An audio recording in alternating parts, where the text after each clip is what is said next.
Ma'am sorry ma'am, please ma'am sorry. मैंने कहा हाथ आगे करो। शीना डरते हुए अपना हाथ आगे करती है कि तभी नई टीचर उसके हाथ पर डंडा उठाकर मारना शुरू कर देती है। शीना की चीख निकल पड़ती है और सभी बच्चे ये देख बहुत ही ज्यादा डर जाते हैं। अगर जो मुंह से आवाज निकाली तो इससे भी बुरी सजा दूंगी, समझी? आगे से ऐसा नहीं होगा मैम, गलती हो गई, सॉरी मैम। शीना के हाथ टीचर मार मार कर बुरे कर देती है और उसके बाद वो उसको धमकी देती है, अगर जो मेरी शिकायत स्कूल या घर पर किसी से की तो पता है ना मैं क्या करूंगी। नहीं मैम, मैं किसी को नहीं बताऊंगी। अचानक लंच ब्रेक की घंटी बज जाती है। सब बच्चों को चैन की सांस मिलती है। टीचर के जाने के बाद सब बच्चे बात करने लगते हैं कि आखिर उनको कैसे पता चला कि शीना ने काम नहीं किया है, जबकि उनका मुंह तो बोर्ड की तरफ था। वो उसकी बहुत बुराई भी करते हैं। उन्होंने तो कभी इतनी बुरी टीचर देखी ही नहीं होती। अब मधु टीचर बाकी टीचर के साथ स्टाफ रूम में बैठ जाती है। अरे मैम, आप भी लंच करो ना हमारे साथ। नहीं, मुझे भूख नहीं है। इतना कहने के बाद मधु एक बोतल में से एक गिलास में दूध डालती है और उसी को एक सांस में पी जाती है। थोड़ा सा दूध टेबल पर गिर जाता है। मधु बिना सोचे उस गिरे हुए दूध को टेबल से चाट लेती है। ये देखकर बाकी टीचर हैरान ही रह जाती हैं। मधु को एकदम ख्याल आता है कि ये उसने क्या कर दिया। अरे वो मुझे लगा कोई पेपर गीला ना हो जाए। खैर मैं चलती हूँ, मुझे एक फोन करना है। मधु के जाने के बाद सब टीचर एक दूसरे से बातें करने लगती हैं। आपने देखा इसने भी क्या किया? अच्छी दिखने में ऐसी और हरकतें कैसी। अब दिखी इसकी असली पर्सनैलिटी। सब उस नई टीचर का बड़ा मजाक उड़ाती हैं, पर ये एक दिन की बात नहीं होती। हर रोज वो नई टीचर बस लंच में दूध ही पीती है। सबको ये बात बड़ी अजीब लगती है। नई टीचर किसी से कभी बात भी नहीं करती। वो बस अकेले रहती है और उसके चेहरे पर कोई मुस्कुराहट नहीं होती। एक दिन की बात है जब हमेशा की तरह वो अपनी क्लास में बच्चों को पढ़ा रही होती है। राहुल उस दिन काम करके नहीं लाया होता और उसके डर के मारे हालत खराब हुई रहती है। वो सोचता है कि क्यों न वो चुपके से क्लास के बाहर चला जाए, क्योंकि अब मैम उसको बहुत गंदे तरीके से मारेंगे। इसी डर की वजह से वो ऐसा करने पर मजबूर हो जाता है और जब टीचर बोर्ड की तरफ देख रही होती है तभी वो क्लास से बाहर जाने लगता है। पर जो उसके बाद होता है, सारे बच्चों की सांसें ही अटक जाती हैं। नई टीचर का आधा शरीर नीचे से नागिन का बन चुका होता है और वो राहुल को अपनी पूंछ में लपेट लेती है। बचाओ बचाओ, ये तो चुड़ैल नागिन टीचर है। मैम मैम मुझे छोड़ दो, प्लीज मैम, प्लीज मुझे छोड़ दो। खबरदार जो मुंह से आवाज निकाली, पता है मेरे शरीर में कितना जहर है। अगर मैंने किसी को डस लिया ना तो वहीं तड़प तड़प कर मर जाओगे। तुम्हारी हिम्मत कैसे हुई मेरी क्लास से भागने की? एक तो काम नहीं किया और ऊपर से मेरी क्लास से भागने की जुर्रत की तुमने। अब तो तुम्हें अच्छी सजा मिलेगी।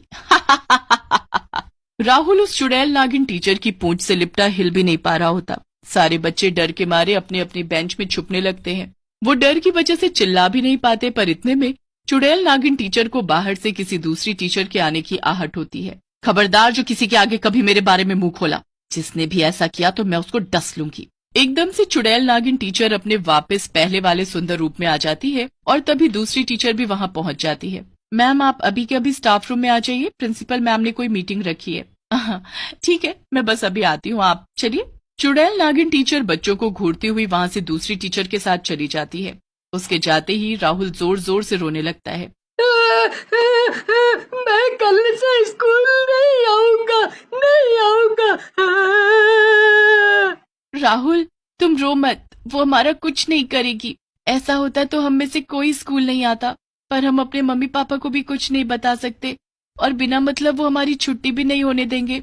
हाँ, और इस चुड़ैल नागिन टीचर को सब पहले से पता चल जाता है। हम कुछ नहीं कर सकते शीना, हम कुछ नहीं कर सकते।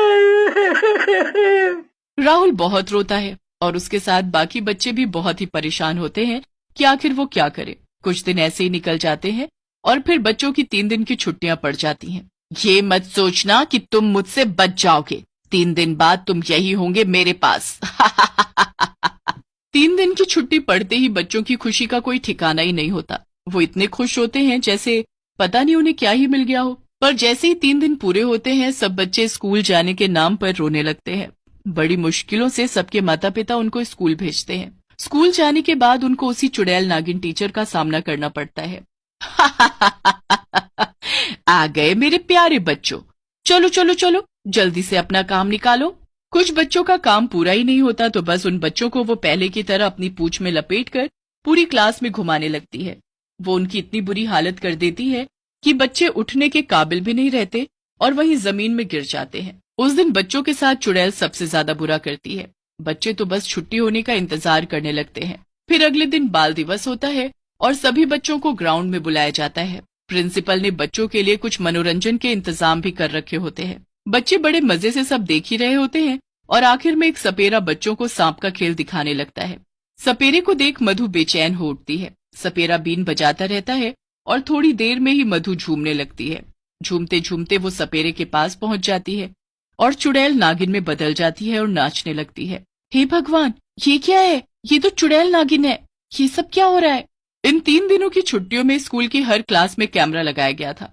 मैंने उस चुड़ैल को इस कैमरे में देख लिया था और प्रिंसिपल को बताया। इसने इतने दिनों से बच्चों को बहुत ज्यादा परेशान किया हुआ है। आज इस चुड़ैल नागिन को पकड़ने के लिए इस सपेरे को बुलाया गया है। ये सपेरा मेरा कुछ नहीं कर पाएगा, कोई मुझे नहीं पकड़ पाएगा। सपेरा बीन बजाता चला जाता है और चुड़ैल नागिन खुद को नाचने से रोक ही नहीं पाती। नाचते नाचते वो इतनी मगन हो जाती है कि वो कब सपेरे के पिटारे में चली जाती है उसे पता भी नहीं चलता। उसके आते ही सपेरा पिटारे के ढक्कन को जल्दी से बंद कर लेता है। निकालो मुझे बाहर।